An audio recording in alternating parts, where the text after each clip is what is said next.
Hello friends, good morning. કેમ છો બધા? મજામાં ને?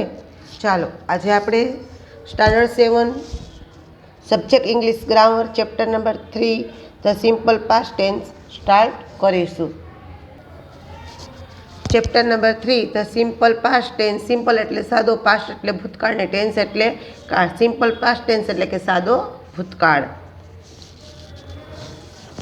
સાદા વર્તમાન કાળની અંદર two B એકવચનના ક્રિયાપદના Rupo M, is અને આર છે. બરાબર છે, એક વચન છે અને આર બહુવચન છે. ભૂતકાળની અંદર ટુ બીના ભૂતકાળના રૂપો વોઝ છે. વોઝ એટલે હતો, હતી અને હતું, અને એનું બહુવચન છે વેર, WERE, વેર એટલે કે હતા.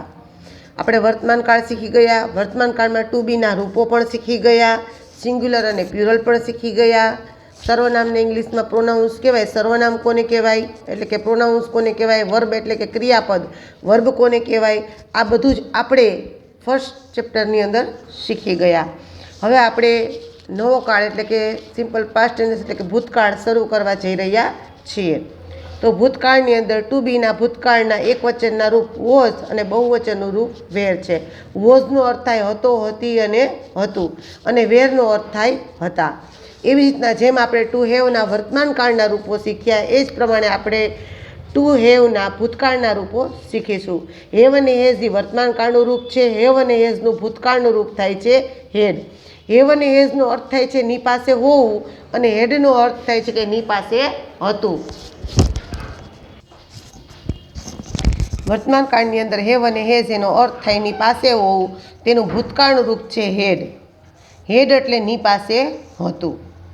હવે અત્યારે આપણે ભૂતકાળ શીખી રહ્યા છીએ, માટે આપણે અહીંયા એક વચનમાં વોઝ, બહુવચનમાં વેર અને હેવ અને હેઝની સ્થાને આપણે હેડનો ઉપયોગ આપણે શીખીશું.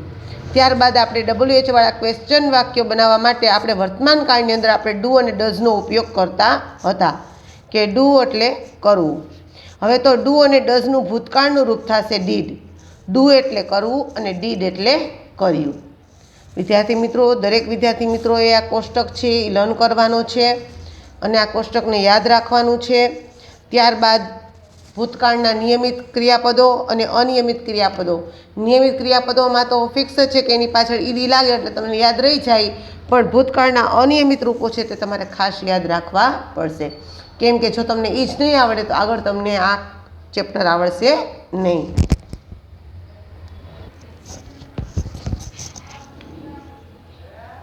એક્ઝામ્પલ નંબર 1, નિયમિત ક્રિયાપદો.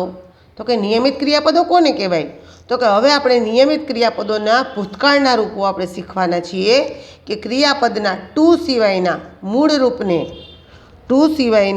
રૂપને ડી કે ઈડી પ્રત્યય જોડવાથી જે ક્રિયાપદોનું ભૂતકાળમાં રૂપાંતર થાય છે તે ક્રિયાપદોને નિયમિત ક્રિયાપદો કહેવાય છે. અહીંયા જો વોક આપ્યું છે, બરાબર છે, તો વોકનું પાછળ ઈડી લાગ્યું છે એટલે વોકડ. વોક એટલે ચાલવું, વોકડ એટલે ચાલ્યો. જમ્પ એટલે કૂદવું, જમ્પડ એટલે કૂદ્યો. આસ્ક એટલે પૂછવું, આસ્કડ એટલે પૂછ્યું. લાફ એટલે હસવું, લાફડ એટલે હસ્યો. પીક એટલે ઉચકવું, પીકડ એટલે ઉચક્યું.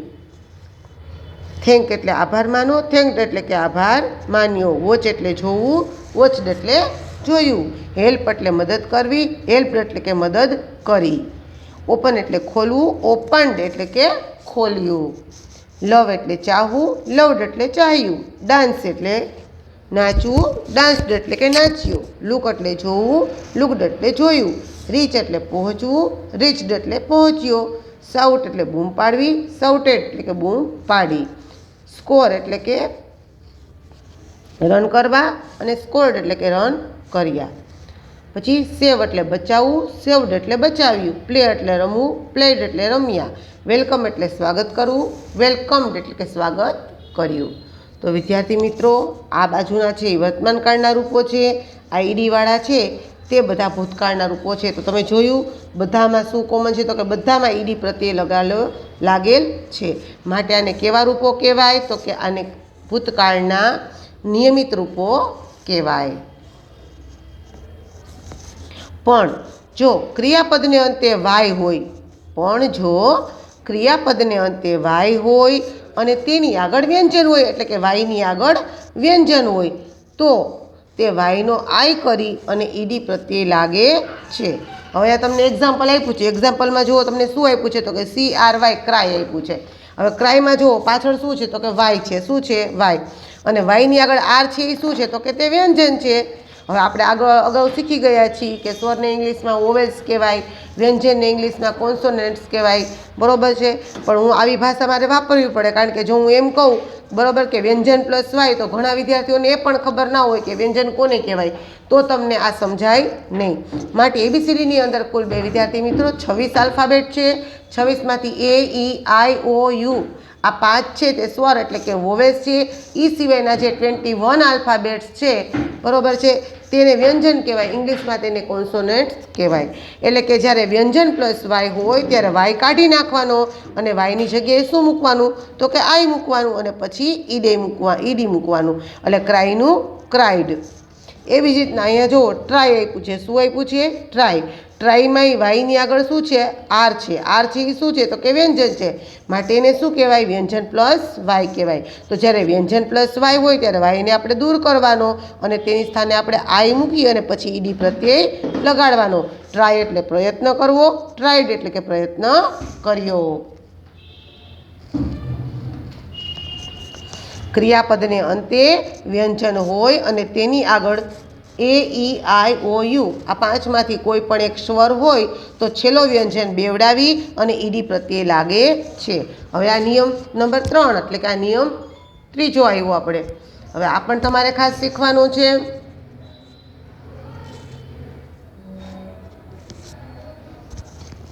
જો સરખી રીતે સમજજો કે ક્રિયાપદને અંતે વ્યંજન હોય એટલે કોઈ પણ સ્પેલિંગ હોય એમાંથી A, E, I, O, U આ 5માંથી કોઈ પણ અક્ષરને બાદ કરીને કોઈ પણ 21માંથી બીજા કોઈ પણ મૂળાક્ષરો હોય તો એને કહેવાય ક્રિયાપદને અંતે, બરાબર. જો વ્યંજન હોય અને એ છેલ્લો વ્યંજન હોય અને વ્યંજનની આગળ આ 5માંથી કોઈ પણ એક સ્વર આવેલો હોય તો છેલ્લે જે વ્યંજન હોય ને વ્યંજનને બેવડવાનો, એટલે કે એ વ્યંજનને 2 વાર લખવાનો અને પછી આપણે ઈડી પ્રત્યય લાગે છે.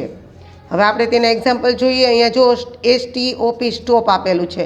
હવે પી છે એ શું છે તો કે વ્યંજન છે. શું છે? વ્યંજન. અને પીની આગળ ઓ છે એ શું છે તો કે એ સ્વર છે, બરાબર. માટે આને શું કહેવાય? સ્વર પ્લસ વ્યંજન કહેવાય. તો જ્યારે આવી રીતના સ્વર પ્લસ વ્યંજન આપેલો હોય ત્યારે વ્યંજનને શું કરવાનું તો કે વ્યંજનને બેવડી નાખવાનું, એટલે કે વ્યંજન આપણે 2 વાર લખવાનું. STOP stop. હવે પીની આગળ ઓ સ્વર છે એટલે પીને આપણે 2 વાર લખીશું. STO પછી ડબલ પી પછી ઈડી સ્ટોપેડ. સ્ટોપ એટલે ઊભું રહેવું અને સ્ટોપેડ એટલે કે ઊભા રહ્યા. પછી નીચે જુઓ શું છે? DRAG ડ્રેગ છે, બરાબર. તો અહીંયા છેલ્લે જી છે. જી છે એ વ્યંજન છે અને જીની આગળ એ છે એ સ્વર છે, બરાબર છે. માટે જી શું થશે તો કે બેવડવાનો, એટલે કે 2 વખત લખવાનો અને પછી આપણે ઈડી પ્રત્યય લખવાનો. ડ્રેગ અને ડ્રેગેડ. ત્યારબાદ અહીંયા શું છે? ડ્રોપ. શું છે? ડ્રોપ. DROP ડ્રોપ, બરાબર. તો છેલ્લે પી છે. પી છે એ વ્યંજન છે અને પીની આગળ ઓ છે એ શું છે તો કે સ્વર છે. તો જ્યારે આવી રીતના સ્વર પ્લસ વ્યંજન હોય ત્યારે શું કરવાનું તો કે જ્યારે આવી રીતના સ્વર પ્લસ વ્યંજન હોય ત્યારે આપણે આ વ્યંજનને આપણે 2 ટાઈમ લખવાનો, એટલે કે 2 વખત લખવાનો અને ત્યારબાદ એની પાછળ ઈડી પ્રત્યય લખવાનો. ડ્રોપનું ડ્રોપેડ. હવે અહીંયા BAT બેટ છે. બેટના સ્પેલિંગમાં ટી છે. ટીની આગળ એ છે એ સ્વર છે, બરાબર. તો જ્યારે આવી રીતના સ્વર પ્લસ વ્યંજન હોય ત્યારે વ્યંજનને આપણે બેવડવાનો, એટલે કે વ્યંજન આપણે 2 વાર લખવાનો. BAT એની બદલે BATT અને પછી ઈડી, એટલે બેટનું બેટેડ. ત્યારબાદ અહીંયા શું છે? બેગ. BEG bag. બેગમાં પાછળ જી છે. જીની આગળ ઈ છે એ શું છે તો કે સ્વર છે, માટે આ સ્વર પ્લસ વ્યંજન છે. તો જ્યારે આ રીતના સ્વર પ્લસ વ્યંજન હોય ત્યારે વ્યંજનને આપણે 2 વાર લખવાનો છે. અહીંયા જીની આગળ ઈ સ્વર છે માટે આપણે જીને કેટલી વાર લખેલો છે તો કે 2 વાર લખેલો છે અને ત્યારબાદ એની પાછળ શું લગાડેલું છે તો કે ઈડી લગાડેલો છે. તો બેગનું બેગ્ડ.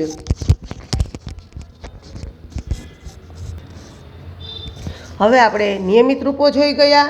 હવે એક્ઝામ્પલ નંબર 2 તેમાં આપણે ભૂતકાળના ક્રિયાપદના અનિયમિત રૂપો આપણે જોશું. હવે હોમવર્કની અંદર આજના લેક્ચરની અંદર જો વિદ્યાર્થી મિત્રો તમારે આ નિયમ અને ભૂતકાળના રૂપ છે તે જ તમારે 3 ટાઈમ લખીને લર્ન કરવાના છે. ત્યારબાદ આપણે નવું ચેપ્ટર શરૂ કરીશું. તો અત્યારે આપણે અનિયમિત રૂપો શીખી લઈએ કે હવે આપણે અનિયમિત ક્રિયાપદોના ભૂતકાળના રૂપો શીખીશું. અહીંયા GO ગો. ગો છે એટલે ગો એટલે જવું, તો તેનું ભૂતકાળનું રૂપ શું થશે? વેન્ટ. વેન્ટ એટલે ગયો. ગો એટલે જવું, વેન્ટ એટલે ગયો. સ્ટેન્ડ એટલે ઊભા રહેવું, સ્ટૂડ એટલે કે ઊભો રહ્યો, ગીવ એટલે આપવું, ગેવ એટલે આપ્યું, સીટ એટલે બેસવું, સેટ એટલે બેઠો, સી એટલે જોયું, સો એટલે જોવું, ફોલ એટલે પડવું, ફેલ એટલે પડ્યો, સિંગ એટલે ગાવું, સેંગ એટલે ગાયું, રન એટલે દોડવું, રેન એટલે દોડ્યો, ડ્રિંક એટલે પીવું, ડ્રેન્ક એટલે પીધું, બાય એટલે ખરીદવું, બોટ એટલે ખરીદ્યું, ડ્રાઈવ એટલે ચલાવવું, ડ્રોવ એટલે ચલાવ્યું, હિયર એટલે સાંભળવું, હર્ડ એટલે સાંભળ્યું, રાઈડ એટલે સવારી કરવી, રોડ એટલે સવારી કરવી. પછી સ્ટીકનું સ્ટક, ઈટનું એટ, ટીચનું ટોટ.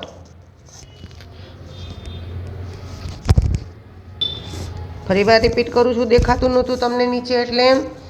ઈટ એટલે ખાવું, તો એટ એટલે ખાધું, ટીચ એટલે શીખવું, તો ટોટ એટલે શીખવ્યું, સે એટલે કહેવું, સેડ એટલે કહ્યું, કમ એટલે આવું, કેમ એટલે આવ્યો, ટેક એટલે લેવું, ટૂંક એટલે લીધું, સ્વિમ એટલે તરવું, સ્વેમ એટલે તર્યા, ડ્રો એટલે દોરવું, ડ્રીવ એટલે દોર્યું, રાઇટ એટલે લખવું, રોટ એટલે લખ્યું. રિંગ એટલે વગાડવું, તો રેંગ એટલે વગાડી, ફ્લાય એટલે ઉડવું, તો ફ્લ્યુ એટલે ઉડાડ્યું, થ્રો એટલે ફેંકવું, થ્રીવ એટલે ફેંક્યું, સેલ એટલે વેચવું, તો સોલ્ડ એટલે વેચ્યું, કેચ એટલે પકડવું, તો કોટ એટલે પકડ્યું, હાઈડ એટલે સંતાવવું, તો હિડ એટલે સંતાયા, વિન એટલે જીતવું, તો વોન એટલે જીત્યા, મેક એટલે બનાવવું, તો મેડ એટલે બનાવ્યા, ગ્રો એટલે ઉગાડવું, તો ગ્રીવ એટલે ઉગાડ્યું, ટેલ એટલે કહેવું, તો ટોલ્ડ એટલે કહ્યું. તો વિદ્યાર્થી મિત્રો, આ ભૂતકાળના અનિયમિત રૂપો હતા. તો જે રીતના હું તમને બોલાવતી ગઈ એ જ રીતના તમારે પણ હોમવર્ક બુકની અંદર બોલતું જવાનું છે અને લખતું જવાનું છે. હવે આપણે નિયમ નંબર 3 શીખીશું. હવે આપણે નિયમ નંબર 3 શીખીશું કે અમુક અનિયમિત ક્રિયાપદોના રૂપો બદલાતા નથી. એટલે એનું વર્તમાનકાળ અને કહેવાનું તાત્પર્ય શું છે કે એનું વર્તમાનકાળ અને ભૂતકાળ બંને સેમ જ થાય, એટલે એમાં કોઈ પણ જાતનો ફેરફાર થતો નથી. અહીંયા જો સીયુટી કટ એટલે કાપવું, તો તેનું ભૂતકાળનું રૂપ પણ એ જ છે, સીયુટી કટ એટલે કાપ્યું. ખાલી એના અર્થમાં ફેરફાર થાય છે, બાકી તેના સ્પેલિંગ અને ઉચ્ચારમાં કોઈ પણ જાતનો ફેરફાર થતો નથી. કટનું કટ જ રહે. પછી અહીંયા જો READ રીડ એટલે વાંચવું, બરાબર, તો સ્પેલિંગ તેનો તે જ રહે છે READ, તો એનો ઉચ્ચાર અને અર્થ શું થશે તો કે રેડ એટલે વાંચ્યું.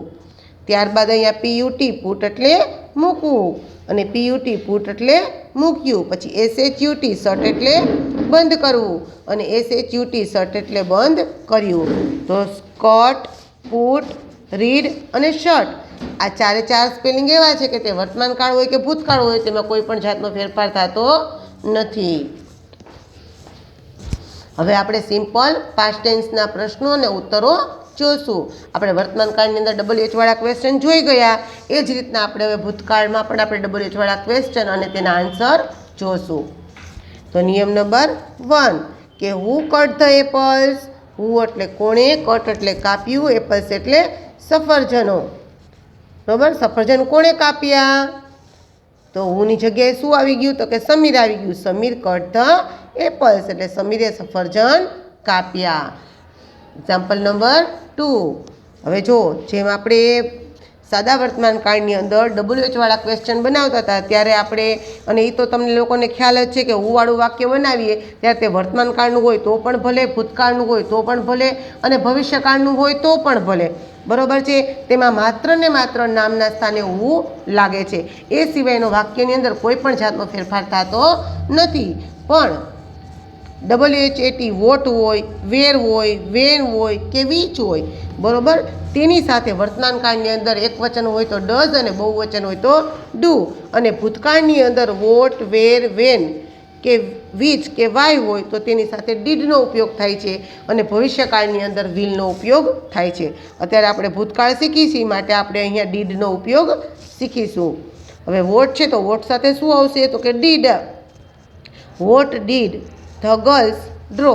વોટ, હવે જો જ્યારે વાક્યની અંદર આપણે પ્રશ્નાર્થ વાક્ય બનાવીએ છીએ વોટ વડે, ત્યારે ક્રિયાપદનું મૂળ રૂપ છે, બરોબર છે, તેની પાછળ એસ કે એસ પ્રત્યય લાગે છે, બરોબર. પણ જ્યારે આપણે તેને ભૂતકાળમાં ફેરવીએ છીએ ત્યારે ડીડ નીકળી જાય, એના આન્સર આપીએ છીએ ત્યારે ડીડ નીકળી જાય છે અને ત્યારે વર્તમાન કાળની બદલે તેનું ભૂતકાળનું રૂપ મુકાય છે. આ વસ્તુ આપણે ખાસ યાદ રાખવાની છે. હવે એક્ઝામ્પલ જુઓ, vote did the girls draw. હવે અહીંયા ડીડ હતું માટે અહીંયા ડ્રો છે. હવે જ્યારે હું આનો આન્સર આપીશ ત્યારે આ ડીડ નીકળી જશે, ત્યારે ડ્રોનું શું થઈ જશે તો કે અહીંયા ડ્રુ થઈ જશે. સમજાય છે વિદ્યાર્થી મિત્રો? What did the girls draw. What એટલે શું, ડ્રો એટલે દોર્યું, ગર્લ્સ એટલે છોકરીઓ, છોકરીઓએ શું દોર્યું તો કે શું દોર્યું. હવે એનો આન્સર આપું છું કે ધ ગર્લ્સ, ડીડ નીકળી જાય છે એટલે ડ્રોનું ડ્રુ, કે the girls drew a rangoli, એટલે કે છોકરીઓએ રંગોળી દોરી. હવે આપણે એક્ઝામ્પલ નંબર 3 જોશું.